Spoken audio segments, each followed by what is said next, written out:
Assalamualaikum warahmatullahi wabarakatuh. Perkenalkan, nama saya Wina Febriani dengan NIM 23129398 dari jurusan PGSD. Baiklah, pada hari ini saya akan membuat video ketiga administrasi supervisi yang diampu oleh Bapak Dr. Hanif Al-Qadri. Khususnya pembahasan pada hari ini yaitu mengenai administrasi kurikulum. Langsung saja kepada pembahasannya. Pengertian administrasi kurikulum. Menurut Kamus Besar Bahasa Indonesia, administrasi kurikulum ini adalah perangkat mata pelajaran yang diajarkan pada lembaga pendidikan dan perangkat mata kuliah mengenai bidang keahlian khusus. Nah, kalau menurut Undang-Undang Nomor 20 pada tahun 2003, kurikulum ini adalah seperangkat rencana atau pengaturan mengenai tujuan, isi, dan bahan pengajaran serta cara yang digunakan sebagai pedoman penyelenggaraan kegiatan pembelajaran untuk mencapai tujuan pendidikan nasional. Jadi, kurikulum ini berarti template atau desain yang memungkinkan pembelajaran berlangsung. Di dalam kurikulum pembelajaran biasanya terdapat bagaimana berlangsungnya proses pembelajaran dalam satu mata pelajaran dengan mengutamakan pengembangan pengetahuan, keterampilan, dan juga sikap serta metode mengajar, metode penilaian, dan sumber belajarnya. Kalau menurut J. Galen Saylor dan William M. Alexander, kurikulum ini adalah segala usaha sekolah untuk memenuhi kebutuhan belajar anak, apakah dalam ruangan kelas, di halaman sekolah, atau di luar sekolah, termasuk kurikulum. Smith, kurikulum dipandang sebagai seperangkat usaha dan upaya pendidikan yang bertujuan agar anak didik kita memiliki kemampuan untuk bersosialisasi.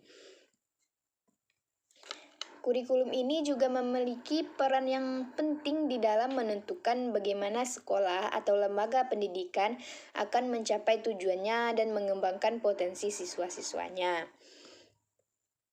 Adapun proses dari perencanaan administrasi kurikulum yaitu langkah pertamanya dengan menganalisis kebutuhan. Yang kedua, dengan merumuskan dan menjawab pertanyaan filosofi. Yang ketiga, menentukan desain kurikulum. Yang keempat, membuat rencana induk. Contohnya seperti pengembangan, pelaksanaan, dan penilaian dalam perencanaan kurikulum yang dibutuhkan para ahli di dalam bidangnya. Perencanaan kurikulum ini dapat direncanakan dengan baik jika para ahli di bidang tersebut yang mengambil pekerjaan tersebut. Tapi kurikulum pendidikan ini sebagian besar diampu oleh Departemen Pendidikan Nasional di tingkat pusat. Di tingkat daerah dan sekolah, perencanaan kurikulum yang dilakukan oleh Departemen Pendidikan di tingkat pusat meliputi penyusunan program dan juga pengembangan kurikulum, penyusunan pedoman teknis, pelaksanaan kurikulumnya seperti penyusunan kalender pendidikan, pembagian tugas guru, penyusunan jadwal belajar, penyusunan program pengajaran, dan penyusunan persiapan atau satuan acara pengajaran. Untuk cara pelaksanaannya atau cara merealisasikannya, kita bisa melaksanakan 9 pokok kegiatan pelaksanaannya, yaitu yang pertama, kegiatan yang berhubungan dengan tugas kepala sekolah. Yang kedua, kegiatan yang berhubungan dengan tugas baru, kegiatan yang berhubungan dengan murid. Yang keempat, kegiatan berhubungan dengan proses belajar mengajar, kegiatan-kegiatannya seperti ekstrakurikuler. Yang keempat, kegiatan pelaksanaan evaluasi. Yang kelima, kegiatan pelaksanaan pengaturan alat. Yang keenam, kegiatan dalam bimbingan dan penyuluhan, kegiatan yang berkenan dengan usaha peningkatan mutu profesionalitas guru. Yang keenam, kegiatan pelaksanaan pengaturan alat. Yang 7. Kegiatan pelaksanaan pengaturan alat. Yang ke-8, kegiatan dalam bimbingan dan juga penyuluhan. Dan yang ke-9, kegiatan yang berkenaan dengan usaha peningkatan mutu profesionalitas guru. Langkah-langkah pelaksanaannya seperti menyusun rencana silabus atau yang biasa disebut dengan RPP. Yang kedua, dengan menjabarkan materi. Yang ketiga, menentukan strategi dan metode belajarnya. Yang keempat, menyediakan sumber, alat, dan penilaian proses dari hasil belajar siswa nantinya. Yang kelima, menentukan cara dan juga alat penilaian proses dan hasil belajar siswa. Yang terakhir, yaitu mengetahui pengaturan lingkungan pembelajaran.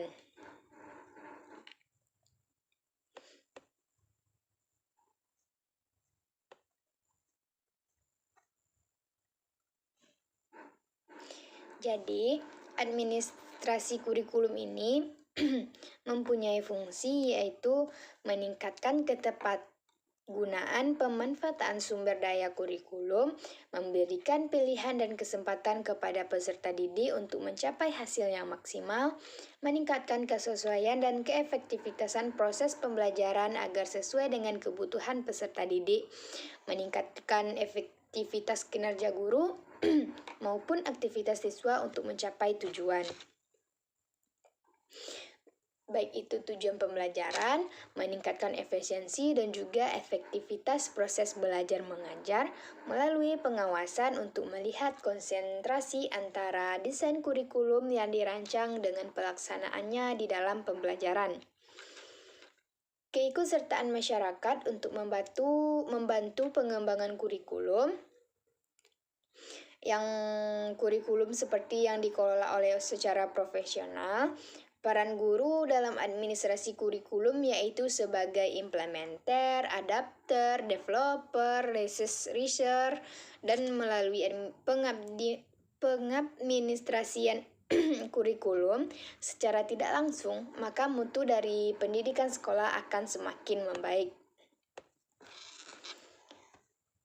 Nah, untuk ruang lingkup kurikulum ini mencakup seperti perencanaan, pengorganisasian, pelaksanaan, dan penilaian kurikulum. Di tingkat kesatuan pendidikan, aktivitas kurikulum ini lebih mengutamakan untuk merealisasikan dan merelevansikan antara kurikulum nasional atau standar kompetensi dasar dengan kebutuhan tempat dan kondisi sekolah yang bersangkutan.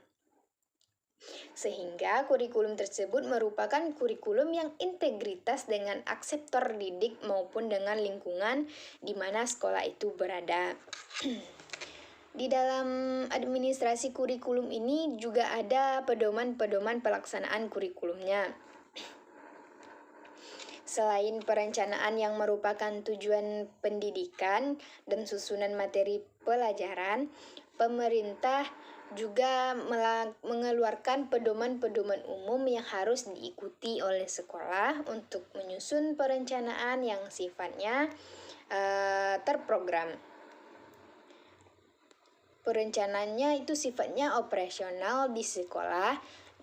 Contoh pedoman-pedomannya seperti struktur program, jadwal penyusunan akademiknya, pedoman penyusunan jadwal, pembelajaran pedoman, penyusunan jadwal atau penyusunan jadwal ini juga bisa kita sebut dengan rencana, biasanya disebut dengan rencana mengajar. Jadi seperti pedoman penyusunan jadwal mengajar.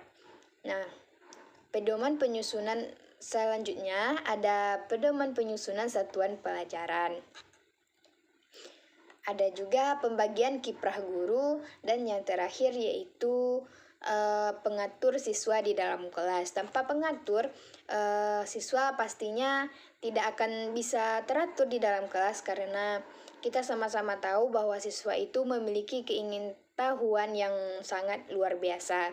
Jadi kita harus membuat kelas tersebut tertata dengan sesuai dengan perencanaan yang sudah kita lakukan sebelumnya, yang sudah kita buat sebelumnya. Baiklah, hanya sekian materi yang dapat saya sampaikan. Salah dan kurangnya saya mohon maaf. Saya sudahi dengan wabillahi taufiq wal hidayah. Wassalamualaikum warahmatullahi wabarakatuh.